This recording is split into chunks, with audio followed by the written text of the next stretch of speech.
Social మీడియాలో Instagram అనేటువంటిది చాలా పాపులర్. అందులోపల ఒక కొత్త గ్రూప్ అనేటువంటిది సంచలనం సృష్టిస్తుంది. ఏంది ఆ గ్రూప్ అని అంటే RHA reservation Hatao Andolan. Reservation Hatao Andolan.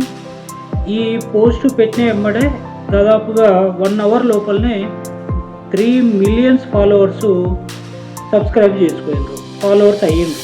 అంటే వాళ్ళు ఒక క్యాప్షన్ ఏం పెట్టిందంటే ఈక్వాలిటీ, మెరిట్, జస్టిస్ అనేటువంటి ఒక క్యాప్షన్ పెట్టేసి ఆర్‌హెచ్‌ఏ రిజర్వేషన్ హటావో ఆందోళన అని చెప్పేసి అది ఒక గ్రూప్ను క్రియేట్ చేయడం అనేటువంటి జరిగింది.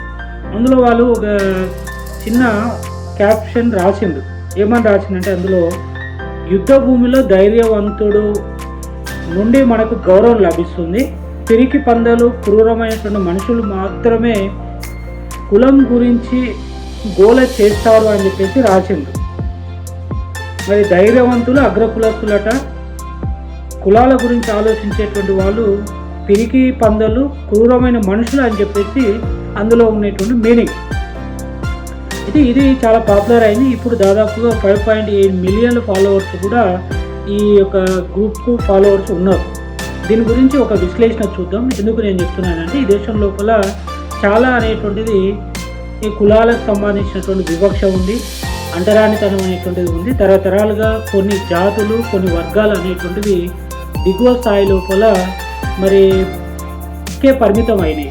వారి యొక్క ఎదుగుదల లేకుండా, వాళ్ళు ఆస్తులు లేకుండా తరతరాలుగా వాళ్ళు వృత్తులకు నమ్ముకొని కట్టు బానిసగా ఉండేటువంటి కుటుంబాలు ఉన్నాయి. మరి ఇది ఎందుకు జరుగుతుంది, ఎందుకు చెప్తున్నారు, వీళ్ళు ఎందుకు ఇట్లా ఉద్యమం చేస్తున్నారు అని అంటే వీళ్ళకి నేను ఇచ్చేటువంటి ఒక సలహా ఒకటే, రిజర్వేషన్ తీసేసే ఉద్యమాలు అనేటువంటి పని చేయవు. రిజర్వేషన్స్ కావాలి అని అంటే ఆ ఉద్యమానికి ఆదరణ లభిస్తుంది. రిజర్వేషన్ అనేటువంటిది ఇచ్చేటువంటి విధానాన్ని స్పష్టంగా చెప్తే బాగుంటుంది. వీళ్ళు రిజర్వేషన్ వద్దంటున్నారు కాబట్టి వీళ్ళ యొక్క మెంటాలిటీ ఏందో నాకు అర్థం కావట్లేదు. రిజర్వేషన్ అందరికి కావాలి. ఎవరికి కావాలి రిజర్వేషను? వెనుకబడినటువంటి తరగతులు, అనగారినటువంటి వర్గాలు ఎవరైతే ఉంటారో వారికి రిజర్వేషన్ కావాలి. రిజర్వేషన్ కాకూడదు, రిజర్వేషన్ హటావో అనేటువంటి ఆందోళన అనేటువంటి యూజ్లెస్, దీనికి సంబంధం లేదు. అయితే నేను చేసేటువంటి పోరాటము ఈక్వలైజ్ అమెండ్మెంట్ యాక్ట్, సమాన హక్కుల సవరణ చట్టం. ఇందులో రిజర్వేషన్ నేను ప్రతిపాదించిన, రిజర్వేషన్ కావాలంటున్నా. అనగారినటువంటి వర్గాలు, అనగారినటువంటి కుటుంబాలు ఏవైతే ఉన్నాయో వాళ్ళకి రిజర్వేషన్ కావాలి. వెనుకబడినటువంటి ఆర్థికంగా, సామాజిక వెనుకబడినటువంటి తరగతులు ఆర్థికంగా ఆధారంగా చేసుకొని పేదలకు మాత్రం రిజర్వేషన్ కావాలని అంటున్నా. సో దాని వర్షన్ లోపలనే ఈ ఆర్‌హెచ్ అనేటువంటి ఈ ఆందోళన, వాళ్ళు చేసేటువంటి ఉద్యమాన్ని ఒకసారి పక్కకు పెడదాం. కానీ మరి ఇక్కడ ఉన్నటువంటి వర్గాలను వాళ్ళు ఏం చేసిందంటే లెక్కించడము, తర్వాత వారికి రిజర్వేషన్ ఇవ్వడం అనేటువంటి ప్రతిపాదనను తీసుకురావడం అనేటువంటి జరిగింది.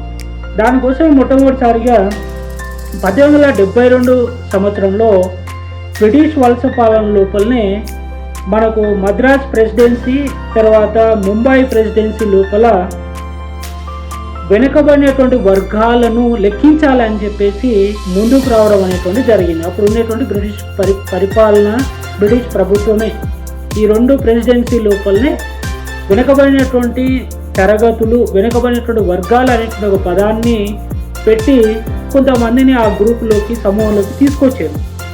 అట్లా తీసుకొచ్చినటువంటి వాళ్ళు ఏం చేశారంటే 1872లో వెనుకబడిన తరగతులు అనేటువంటి గుర్తింపు ఇవ్వడం జరిగింది.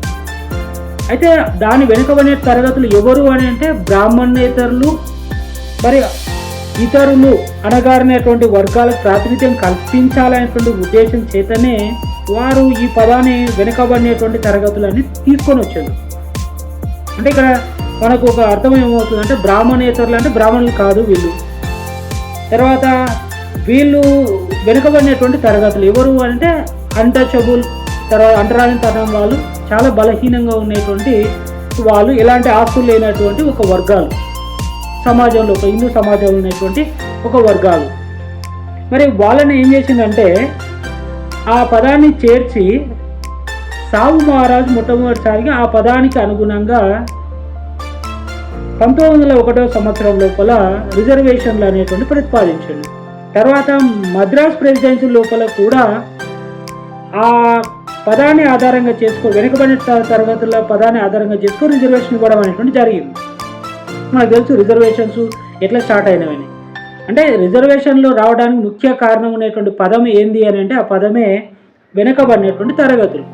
ఇది 1935 సంవత్సరం లోపల మనకు భారత ప్రభుత్వ చట్టము అనేటువంటిది ఉన్నది. ఈ భారత ప్రభుత్వ చట్టం ద్వారా ఈ అణగారిన వర్గాలను ఏం చేసిందంటే షెడ్యూల్డ్ క్యాస్ట్ అని చెప్పి పేరు పెట్టింది. ఇంగ్లీష్లో వాళ్ళు షెడ్యూల్డ్ క్యాస్ట్ అని చెప్పేసి బ్రిటిష్ వాళ్ళు పేరు పెట్టింది.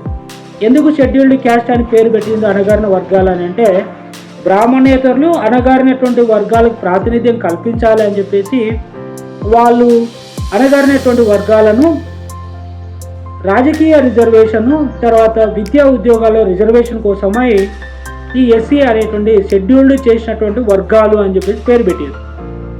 ఇక్కడ తప్పు ఏం జరిగిందని అంటే 1935 లోపలనే ఈ అణగారినటువంటి వర్గాలను కులాల ప్రతిపత్తికగా ఎస్సీలుగా వర్గీకరించారు. షెడ్యూల్డ్ క్యాస్ట్ను వర్గీకరించు కులాలు ఉన్నాయి.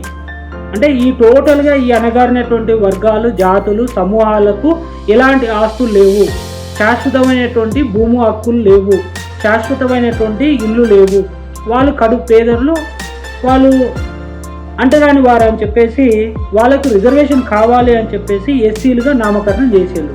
అంటే తప్పు ఇక్కడనే జరిగింది. కులాల ప్రతిపత్తికన కొన్ని కులాల సమూహాలను చేర్చి ఎస్సీ అనేటువంటి వర్గీకరణ చేసిన తర్వాత దేశానికి స్వాతంత్రం వచ్చిన వెంటనే అప్పుడు అంబేద్కర్ గారు కూడా వాళ్ళు చేసినటువంటి వర్గీకరణ ఆధారంగా రిజర్వేషన్స్ అనేటువంటివి కులాల ఆధారంగా వచ్చినాయి. మరి కులాల ఆధారంగా వచ్చినటువంటి రిజర్వేషన్లో కులం అనేటువంటిది ప్రాముఖ్యత ఏర్పడింది. కులం వల్ల ఈ జాతులు తరతరాలుగా వెనుకబడిపోయినాయి, వీళ్ళు బలహీనంగా ఉన్నారు, వీళ్ళని అభివృద్ధి చేయాలా, వీళ్ళు కూడా అన్ని రకాల్లో అభివృద్ధి జరగాల అనేటువంటిది వీళ్ళ యొక్క తాపత్రయం. కాబట్టి వీళ్ళు రాజకీయ రిజర్వేషను, విద్యా రిజర్వేషను, మరి ఉద్యోగాల రిజర్వేషన్ అడగడం అనేటువంటిది స్టార్ట్ అయింది. దేశానికి స్వాతంత్రం వచ్చిన తర్వాత ఆ రిజర్వేషన్ ఇచ్చిండ్రు. ఆ రిజర్వేషన్ ఇవ్వడం వల్ల ఏమైందంటే శాశ్వతంగా ఈ దేశం లోపల కులం ఉంది, కులం పోకుండా కులానికి బలం చేకూరింది. ఫలితంగా ఏమైంది, కులాల ఆధారంగా ఉన్నటువంటి రిజర్వేషన్ల వల్లనే మళ్ళీ ఈ భారత రాజ్యాంగం లోపల మరి మొత్తం కులాలకు సంబంధించినటువంటి ఎస్సీ కమిషను, ఎస్టీ కమిషను, తర్వాత ఫెడరేషన్స్ అనేటువంటివి కులాల ఆధారంగా భారత రాజ్యాంగం లోపల అట్లా చేర్చడం అనేటువంటి జరిగింది. తర్వాత ఓబీసీ అనేటువంటి కమ్యూనిటీని కూడా చేర్చి మళ్ళీ రిజర్వేషన్ అనేటువంటిది పెంచడం అనేటువంటిది జరిగింది. కాబట్టి అక్కడ కూడా మళ్ళీ ఓబీసీలో కూడా అక్కడ మళ్ళీ ఏం చేసిండ్రు, మళ్ళీ అదే తప్పు చేసిండ్రు. 1979లో వేసినటువంటి ఈ మనకు ఓబీసీ కమిషన్, రెండవ ఓబీసీ కమిషన్ ఏదైతే ఉందో ఆ రెండవ ఓబీసీ కమిషన్ కూడా సేమ్ అదే తప్పు చేసింది. అందులో కూడా ఏం చేసింది, కులాలను చేర్చింది. కులాల ఆధారంగానే వెనుకబడినటువంటి తరగతులు అని చెప్పేసి ఓబీసీలను వర్గీకరించి రిజర్వేషన్ ఇచ్చారు. మొట్టమొదటిసారిగా తప్పు ఎక్కడ జరిగింది, అణగారినటువంటి వర్గాలు ఎస్సీలు కులాలను చేర్చడం వల్ల దీనికి ఆద్యుడు ఎవరంటే అంబేద్కర్. తర్వాత రెండోసారి కులాలను చేర్చింది రిజర్వేషన్ కోసం ఎవరు అని అంటే బీపీ మండల్. వీళ్ళిద్దరే కుల వ్యవస్థకు ఈ దేశంలో కులం బలపడడానికి కారణం. మరి కులం మంచిదా, కులం శాశ్వతంగా ఉండాలనా, కులం అనేటువంటి అవసరం లేదు. మరి కులానికి కట్టుబడి రిజర్వేషన్ల కోసం అని చెప్పేసి కులం మనం కోరుకుంటే జీవితం లోపల మనం చాలా వెనుకబడినటువంటి తరగతులను శాశ్వతంగా అవుతాం. ఎస్సీలని శాశ్వతంగా ఉన్నారు, ఓబీసీలని శాశ్వతంగా ఉన్నారు. కాబట్టి శాశ్వతంగా కుల ప్రతిపాదన చేసినటువంటి కుల ప్రతిపాదికంగా చేసిన రిజర్వేషన్ల వల్లనే వెనుకబడినటువంటి సమూహాలు, వెనుకబడిన తరగతులు అని చెప్పేసి దానిలోనే కొట్టుమిటాడుతున్నాం. ఆస్తులున్నా, ఉద్యోగాలున్నా, పదవులు ఉన్నా కానీ శాశ్వతంగా ఆ వర్గాలకి అంకితం అయిపోయినాం. ఇది తప్పు. ఈ వర్గాలను ఇట్లా చేయడం అంబేద్కర్ చేసినటువంటి ప్రతిపాదించిన రిజర్వేషన్ తప్పు, బీపీ మండల్ ప్రతిపాదించినటువంటి రిజర్వేషన్ తప్పు. 100% ఈ దేశంలో రిజర్వేషన్ వ్యవస్థ అనేటువంటి మారాలి. ఈ దేశంలో రిజర్వేషన్ వ్యవస్థ మార్పు అనేటువంటిది ఏ విధంగా ఉండాలంటే ఆర్థిక వెనుకబాటుతనం ఆధారంగా కుటుంబాలకు రిజర్వేషన్ అనేటువంటిది ఇవ్వాలి తప్ప కులాలకు కాదు అని చెప్పేసి నేను చేసేటువంటి పోరాటం. కాబట్టి అందుకోసం నేను చేసినటువంటి విశ్లేషణ అంటే మనకు అర్థమైంది కదా. ఇప్పుడు ఈ దేశం లోపల కులాలను శాశ్వతంగా చేసి ఎస్సీలు శాశ్వతంగా ఉన్నారు, ఎస్టీలు శాశ్వతంగా, బీసీలు శాశ్వతంగా ఉన్నారు. బీసీల కోసం అని పోరాటము, ఎస్సీల కోసం అనేటువంటి పోరాటము, ఎస్టీల కోసం అని పోరాటాలు చేస్తున్నారు. కులాల కోసం ఇంతకుముందు పోరాటం చేసిండ్రు, యుద్ధాలు జరిగినవి. అదేవిధంగా ఇప్పుడు బీసీల పోరాటాలు, ఎస్సీ పోరాటాలు, ఎస్టీ పోరాటాలు జరుగుతాయి. అంటే శాశ్వతంగా మేము అందులోనే ఉంటాం. మేము ముఖ్యమంత్రులమైనా, ప్రధానమంత్రులమైన, వ్యాపారస్తులమైన, కోటీశ్వరులమైన, చదువుకోలేని వాళ్ళమైనా మేము అదే గ్రూప్లో ఉంటాం. దాని నుంచి మేము పైకి రాము అని చెప్పేసి వాళ్ళ యొక్క ఇంటెన్షన్. మరి అది కరెక్టా అంటే 100% తప్పు. మరి ఇంకొక వర్గం ఉంది, సంపన్న వర్గం అని ఉంది. వాళ్ళకి భూములు ఉన్నాయి, ఆస్తులు ఉన్నాయి, సంపదలు ఉన్నాయి, పదవులు ఉన్నాయి. మరి వాళ్ళలాగా ఇందులో ఉన్న వాళ్ళు, సంపాదించినటువంటి వాళ్ళు, ఆర్థికంగా బలంగా ఉన్నటువంటి వాళ్ళు, పదవులు సంపాదించినటువంటి వాళ్ళు మరి వాళ్ళ కిందికి వస్తున్నారంటే వస్తలేరు. వీళ్ళు అదే మాటనే మాట్లాడుతున్నారు, అదే పోకడనే ఉంది. మళ్ళీ ఇంతకుముందు కులాల కోసం కొట్లాడాను, ఇప్పుడు బీసీల కోసం అని, ఎస్సీల కోసం, ఎస్టీల కోసం అని కొట్లాడుతున్నాను. ఇది ఎంతవరకు సమంజసం అని చెప్పండి. మీరు ఒకసారి ఆలోచించండి. కులం వద్దు అనేటువంటి నేను కులం ఆధారంగా ఉన్నటువంటి రిజర్వేషన్ ఎట్లా ఆమోదిస్తా? వ్యతిరేకిస్తా కదా తప్పకుండా. కాబట్టి రిజర్వేషన్ విధానం ప్యాటర్న్ చేంజ్ కావాలి. దానికోసం ఒక ఉద్యమం చేద్దాం. ఆర్థికంగా వెనుకబడినటువంటి కుటుంబాలకు మాత్రమే రిజర్వేషన్ కావాలని, కులం అనేటువంటిది ఉండకూడదు. ఈ వ్యవస్థ లోపల కులం వల్లనే ఈ వ్యవస్థ చెడిపోయింది. కాబట్టి నేను ఎందుకు ఇది మొత్తం విశ్లేషిస్తున్నా అంటే, RHE అనేటువంటి ఒక ఇన్స్టాగ్రామ్లో ఒక పోస్ట్ నేను చూసిన. ఆ పోస్ట్లో ఏముంది? రిజర్వేషన్ హటావో ఆందోళన ఉంది. రిజర్వేషన్ వద్దు అనొద్దయ్యా, రిజర్వేషన్ కావాలి. వెనుకబడినటువంటి కుటుంబాలకు రిజర్వేషన్ కావాలి. రిజర్వేషన్ లేకపోతే ఎట్లా చెప్పండి?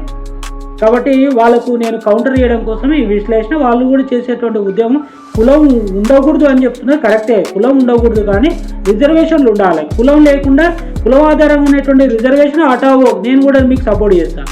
అంటే రిజర్వేషన్ హటావో ఆందోళన, కులం ఆధారంగా ఉన్నటువంటి రిజర్వేషన్ కోసము నేను కూడా సపోర్ట్ చేస్తాను.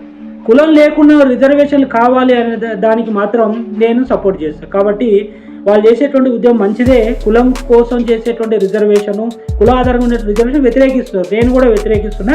వాళ్ళు చేసేటువంటి ఉద్యమం మంచిది కాబట్టి 5.8 మిలియన్స్ ఫాలోవర్స్ అయ్యారు. కాబట్టి దాన్ని కొంచెం మార్చాలి. మొత్తం రిజర్వేషన్లే వద్దు అనకుండా ఇప్పుడు ఉన్నటువంటి రిజర్వేషన్ విధానం మారాలి అని చెప్పేసి ఉద్యమం చేస్తే బాగుంటుంది. అలాంటి గ్రూపే నేను పెట్టిన ఈక్వల్ రైట్స్ అమెండ్మెంట్ యాక్ట్ అని చెప్పేసి. మీరు అందులో ఉన్నటువంటి సబ్స్క్రైబర్స్ నన్ను ఫాలో కండి. యాక్ట్ అనేటువంటి నేను చేసేటువంటి ఉద్యమానికి మీరు సపోర్ట్ చేశారని ఆశిస్తూ ముగిస్తున్నాను.